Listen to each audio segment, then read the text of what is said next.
Okay, 8.3 talks about inverse trig functions. So when we're undoing the function or trying to solve it. So if our function is sine, the inverse sine, also known as arc sine, is sine to the -1. So in the calculator, you would type second sine to get that little -1 there. Cosine or arc cosine, tangent or arc tangent. Those are just the ways you might see it in the book. Essentially what you're seeing is if sine y equals x, then to undo that sign, you say sine inverse of that answer equals that argument. That's really how that works. So if we were trying to use the inverse sign, sorry, my dog's being loud, we would take inverse sine of the answer, so 0.96593 equals the argument, 5 pi over 12. So if you tried the next one, you'd say inverse cosine of the answer, 0.8776, equals 0.5. Now, when you're actually evaluating them, there's some restrictions put on them using the unit circle. So for sine, we always go in the range of -pi/2 to pi/2. So sine, we only give values on this half of the unit circle. That's just the domain they use. I don't know who decided, I don't know where it came from, but our sine domain is always from -pi/2 to pi/2, which if we were in degrees would be -90 degrees to +90 degrees. Cosine, we use this part of the circle because it always gives us a positive and a negative value. So cosine is 0 to pi. Oops. So cosine, we go 0 to pi, which in degrees is 0 to 180 degrees. And then tangent is just like sine, except because we can't have zeros on the bottom, it's not inclusive. So tangent just would do parentheses, -pi/2 to pi/2, or -90 degrees to 90 degrees. So when you're finding those, you're always going to get a value, and then you just have to figure out using reference angles where in those ranges it fits. So you can plug it right in the calculator and figure it out, or you can use your unit circle.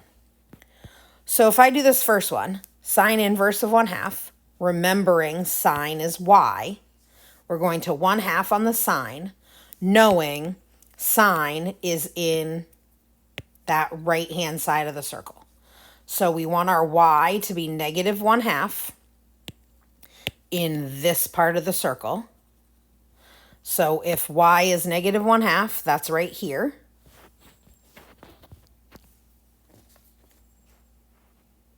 Nope, I lied. Let me go back. The sine is +1/2, sorry. So the y is +1/2 right here. So in degrees, it's 30 degrees. In radians, it's pi/6. So 30 degrees or pi/6. For this one, we want y to be -√2/2. So y is -√2/2 right here, which means we would be 315 or 7 pi/4 for positive numbers. So 315 or 7 pi/4. But to keep in this domain, we would do negative. So if we're going negative, it's really -45 degrees. So we could say -45 degrees or -pi/4. That would work. If I typed it in the calculator, -√2 divided by 2, nope, that wasn't all right. Second sine, -√2 and then divided by 2, I get, I forgot the 45. I forgot the negative. I get negative 45 that way because it's always going to give me something in that domain. So because these are coterminal angles, they're both correct, but pay attention to the fact that it should be in this domain. So to get full credit, you would want these to be your answers. All right, so if you're doing inverse cosine here, you've got negative root 3 over 2, and cosine is from 0 to pi. So on the top, cosine's x, and we want x to be negative root 3 over 2. So that's 5 pi over 6, or 150. So 5 pi over 6, or 150 degrees. Tangent, so tangent's back to that left side. We want the tangent to be 1. So in order to be 1, tangent is y over x, or sine over cosine. And to be 1, they have to be the same. So we want the x and y to be exactly the same. So over on this side, for x and y to be exactly the same, the only time that's true is right here, because down here one's positive and one's negative. So we've got pi over 4 and 45 degrees. So pi over 4 and 45 degrees. You also could put that in the calculator. Tan inverse 1, you get 45 degrees. So you try these ones, pause the video. I also can pull a unit circle, or let's see. I can put that unit circle right up here too, so you can do it at the same time without having to flip back and forth. There you go.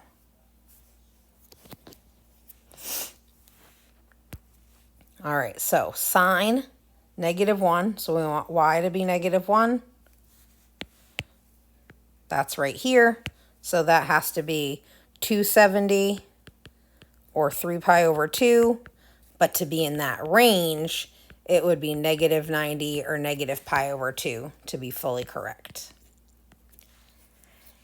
Tangent to be negative 1 should have them be the same number, but one positive and one negative, and it has to be on the right-hand side. So that would be this one. So on the unit circle, it would be 315 or 7 pi over 4. But to be in the domain, it would have to be negative 45 degrees or negative pi over 4 to be fully correct. Cosine is in the top half of the circle, and we want x to be negative 1. So that's this. So we've got negative pi, just pi, or 180 degrees. And then d is cosine 1/2, so that means x has to be 1/2. So that's this one, which is 60 degrees or pi over 3. So that's how you can use the unit circle to evaluate inverse. You also can just use your calculator by typing second that, and it will give you the answer. And the answer will always be from the calculator within this range. Just if it's in degrees, it'll give you the degree. If it's in radians, it will give you the decimal form, not the exact form. What if it isn't one of the special angles? So then you need to put it in the calculator. If it doesn't have a degree symbol, we would assume it's radians, but we don't know. So you would want to label your answer is really what you do. So you'd put 0.97. If your calculator is in degrees, you would say 75.9 degrees.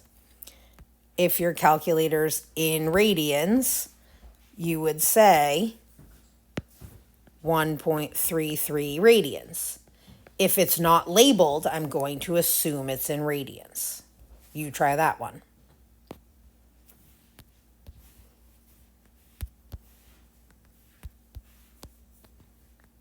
So cosine negative 0.4.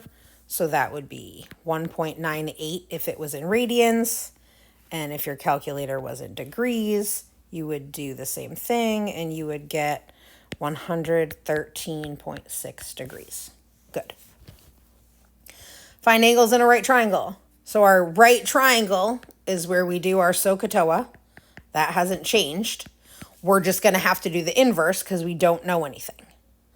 So if we solve the triangle, well, this triangle's missing things, so let's put some numbers. Let's say I know those two numbers. And I want to know this angle right here. Well, this is the hypotenuse, and this is the adjacent. So A and H mean CA, which is cosine. So cosine of the angle is adjacent over hypotenuse, so that's 9/12. Rewrite it as the inverse. Inverse cosine, 9/12 equals theta. Type that in the calculator, and I get 41.4 degrees.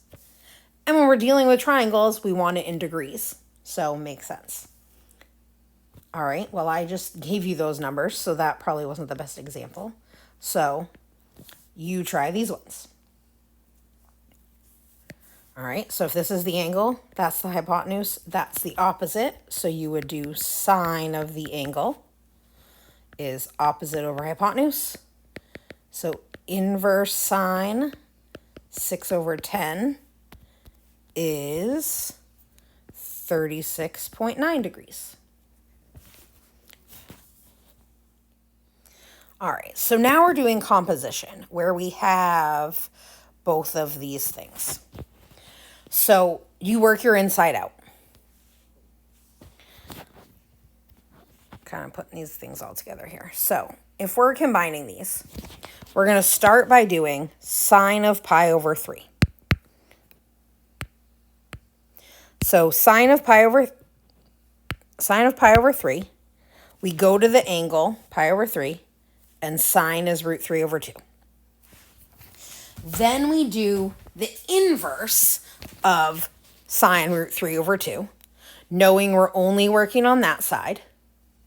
So in that case, they're going to be the same, pi over 3, because we're still in the same section here. Positive 3/2 goes right there, back to pi over 3. So sometimes when they're the same, they're going to cancel each other out, no big deal. Ooh, what did I do? That's not what I meant to do. Okay. All right, so now let's look at the next one. This one's slightly different. Sine 2 pi over 3. So we find 2 pi over 3, and the sine is √3/2, which is fine there. But that's not in our domain for sine when we're doing the inverse. So inverse sine, we find √3/2 in our little red sine domain, and the angle that goes with that is pi over 3. So it's the same process as before, we just have two steps. So let's look at cosine here. So cosine 2 pi over 3. So we find 2 pi over 3 on our unit circle. The cosine of that is -1/2. Now we find inverse cosine -1/2. So cosine's this top half. So in that cosine, -1/2 goes to 2 pi over 3. So because 2 pi over 3 was within our cosine domain, it's the same thing. Now let's look at D. So cosine 13 pi over 6. So we find 13 pi over 6 in our circle, which we don't have. So first we have to find a reference angle or a coterminal angle. So 13 pi over 6 minus 2 pi. So 2 pi, if I did that over 6, would be 12 pi over 6. So 13 pi over 6 minus 12 pi over 6 equals pi over 6. So those are coterminal, meaning they're going to have the same thing. So cosine of pi over 6 is √3/2. So now we're trying to find the inverse sine of √3/2. So we need to find where y is root 3 over 2 in our sine domain, which is right there, root 3 over 2. That happens at pi over 3.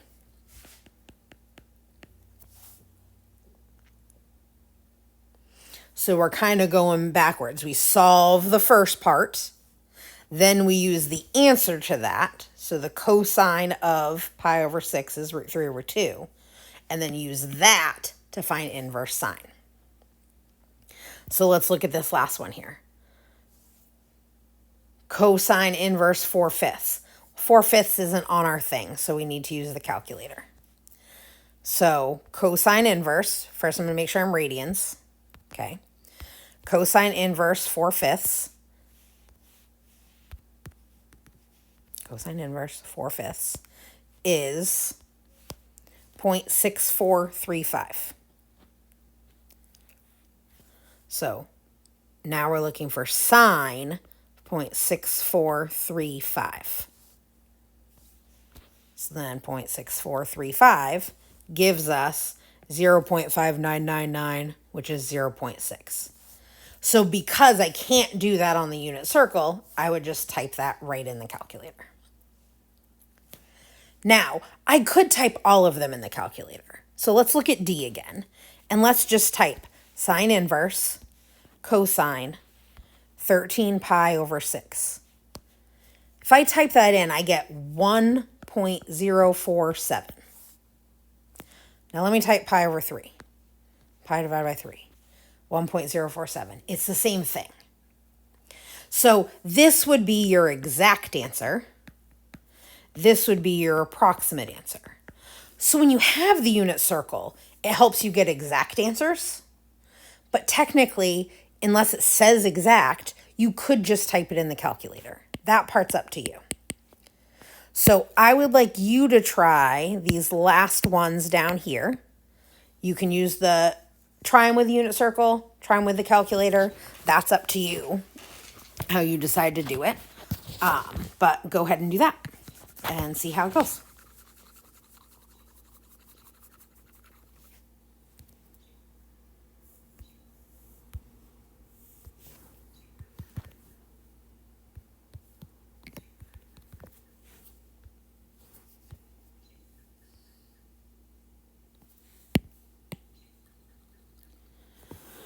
All right, so if I go over these, the first one, cosine negative pi over 3.